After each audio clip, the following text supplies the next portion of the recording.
बातमी आहे कोल्हापूरमधून छत्रपती शाहू महाराजांसंदर्भात कोल्हापुरामध्ये वडील आणि मुलामध्ये वाड्यावर समेट झालेला आहे। छत्रपती शाहू हे आता लोकसभेच्या मैदानात उतरणार आहेत, तर संभाजीराजे छत्रपती निवडणूक लढणार नाहीत।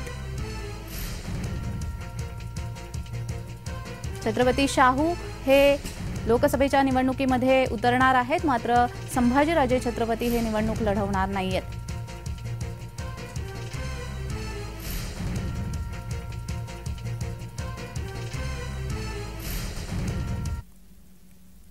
तर या संदर्भात अधिक माहिती देण्यासाठी आमचे प्रतिनिधी अमर पाटील हे आपल्याशी लाईव्ह द्वारा जोडले गेलेले आहेत। अमर, कोल्हापूरमध्ये वडील आणि मुलामध्ये आता समेट झाला असल्याचं दिसून येतंय, अधिकची माहिती।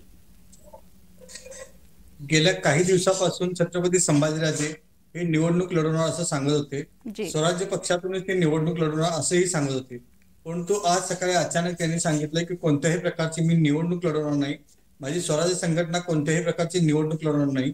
त्यामुळे माझा सर्व कार्यकर्त्यांना विनंती आहे की माझ्यासाठी जेवढे प्रयत्न केले असतील तेवढे माझ्या वडिलांसाठी प्रयत्न करायचे आहेत। त्याचबरोबर मी नाशिकमधूनही लढणार नाही असेही छत्रपती संभाजीराजेंनी सांगितलेलं आहे। त्यामुळे आता कोल्हापूरची जागा म्हणजे निवडणुकीत छत्रपती शाहू महाराज लढवणार आहेत, त्यामुळे आता संभाजीराजेंनी आता माघार घेतलेली सरळ दिसते।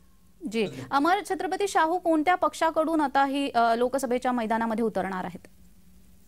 आतापर्यंत चर्चेला असं आलंय की काँग्रेसकडूनच त्यांना महाविकास आघाडी तिकीट मिळत आहे, त्यामुळे ते काँग्रेसमध्ये लढतील। प्रज्ञा जी जी जी धन्यवाद अमर, तुम्ही दिलेल्या सविस्तर माहितीसाठी।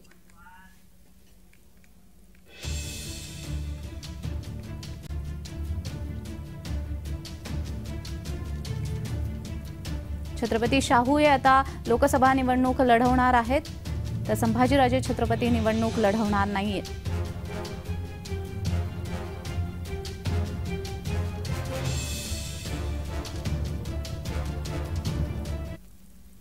तर या संदर्भात छत्रपती संभाजीराजे काय म्हणालेत पाहूयात। लोकसभेला उतरायचं हे माझं निश्चित होतं। कोल्हापूर असेल, नाशिक असेल, ही चर्चा त्यावेळी चालू होती। पण ज्यावेळी छत्रपती शाहू महाराज आमचे बाबा कोल्हापूरचे इलेक्शन लढवायचं ठरलं, लोकांची इच्छा असेल त्यांनी इच्छा सुद्धा व्यक्त केल्यावर माझा प्रश्नच तिथं उद्भवत नाही।